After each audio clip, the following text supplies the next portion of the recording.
मित्रों नमस्कार, मैं भूपेंद्र कुमार शर्मा प्रयागराज में विद्युत माध्यमिक कार्यखंड में अधिशासी अभियंता के पद पर तैनात हूं। दिनांक 10 नवंबर 2020 को कर्मचारी ट्रस्टी के पद पर होने जा रहे चुनाव में मैं सामान्य भविष्य निधि के लिए एक प्रत्याशी हूं। मैं आपको ये बताना चाहता हूं मित्रों, 2002 में उत्तर प्रदेश राज्य विद्युत परिषद के विघटन के उपरांत गठित कर्मचारी भविष्य निधि ट्रस्ट एवं सामान्य भविष्य निधि ट्रस्ट के पहली बार चुनाव होने जा रहे हैं। जैसा कि आपको ज्ञात होगा कि गत वर्ष एक बहुत बड़ा घोटाला, फंड का घोटाला उजागर हुआ था, जिसमें आप लोगों ने आंदोलन किया, जिसमें मेरे द्वारा स्वयं भी हजरतगंज थाने में जाकर माननीय ऊर्जा मंत्री, पूर्व अध्यक्ष, वर्तमान अध्यक्ष, प्रबंध निदेशकों के विरुद्ध नामजद प्राथमिकी दी गई थी, जिसके बाद शासन के द्वारा आपके डूबे हुए धन की प्रतिपूर्ति का लिखित आश्वासन दिया, जिसके बाद आपका आंदोलन समाप्त हो गया। मित्रों, इस वर्ष हमारा देश पूरी की पूरी मंदी में गुजर रहा है, चाहे वो कोरोना महामारी कहें या कुछ गलत योजनाएं कहें, कुछ भी कह सकते हैं, जिस पर मैं अधिकृत नहीं हूं चर्चा करने के लिए। लेकिन यह बताना चाहता हूं कि आज हमारी जीडीपी -24 है, जिसके कारण देश के सभी उद्योग घराने ढूंढ रहे हैं कि कहां से उन्हें पूंजी मिलेगी।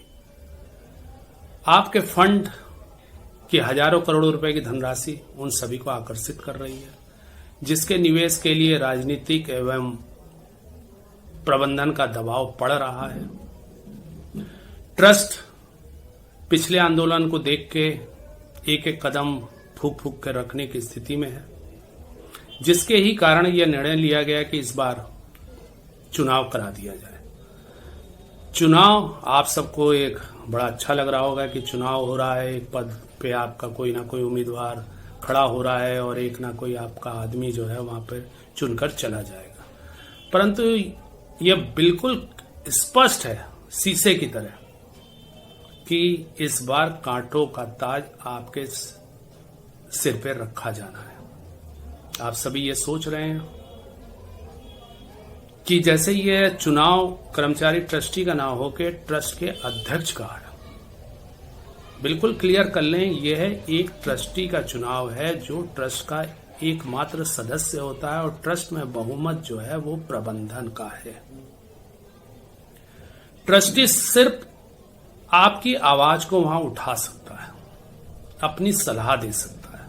मानना न मानना से सदस्यों का कार्य है। यदि वो नहीं मानते तो वो आपका ट्रस्टी आपको चीजों से अवगत करा सकता है, और आपकी एकता में यदि दम होगा तो कहीं ना कहीं उस निर्णय को प्रभावित करने का प्रयास कर सकती है, जो कहीं भी दिखलाई नहीं दे रहा। विभाग का 95,000 करोड़ के घाटे में डूबना, विभाग का फंड का डूबना, यह स्पष्ट करता है कि हमारे जितने कार्मिक संगठन हैं उनके समस्त केंद्रीय पदाधिकारी जो प्रायः शक्ति वहन के 7वें तल पे घूमते नजर आते हैं, वो कहीं ना कहीं प्रबंधन के साथ कंधे से कंधा मिलाकर विभाग को डुबोने में लगे हुए हैं। ये बिल्कुल कटु सत्य है, इसको आप 10 बार सोच लें, बिल्कुल स्पष्ट हो जाएगा। इसी तरह इस बार भी प्रबंधन चाहता है कि ट्रस्ट में एक कोई डमी कैंडिडेट आए जो उनके अनुसार कार्रवाई करे या इन संगठनों के अनुसार कार्रवाई करे। इसीलिए सभी संगठन इसमें सक्रिय हो गए हैं।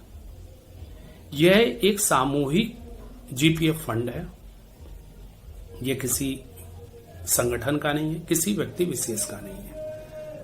इसमें यदि नुकसान होगा तो सबका होगा, लाभ होगा तो सबका होगा। मैं पहले भी कह चुका हूं कि कुछ लोग ऐसे हैं इस विभाग में जिनका कमीशन आपकी पूरे जिंदगी के फंड से भी ज्यादा बैठता है, और यह कमीशन पूरे उनके वर्ष का नहीं है, मात्र एक दिन का है।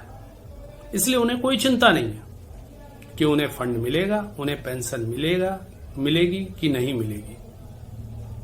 उनके पास इतनी धन संपत्ति इकट्ठी हो चुकी है कि उन्हें इन सब की कोई आवश्यकता नहीं है।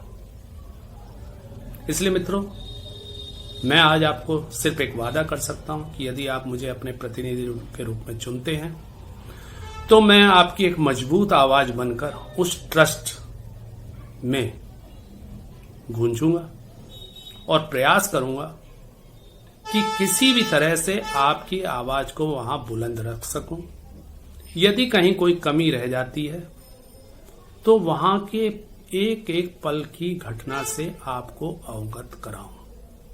यही एकमात्र एक आपके समर्पित प्रतिनिधि का दायित्व बनता है। इसके अतिरिक्त उसके पास कोई अधिकार नहीं है। वह अपनी वाणी से, अपने विवेक से किस तरह से बाकी लोगों को प्रभावित कर सकता है, यह उस व्यक्ति विशेष पर निर्भर करता है। मैं पुनः यही कहूंगा, यदि आप मुझे चुनते हैं तो मैं आपकी वाणी को दबने नहीं दूंगा। जय हिंद।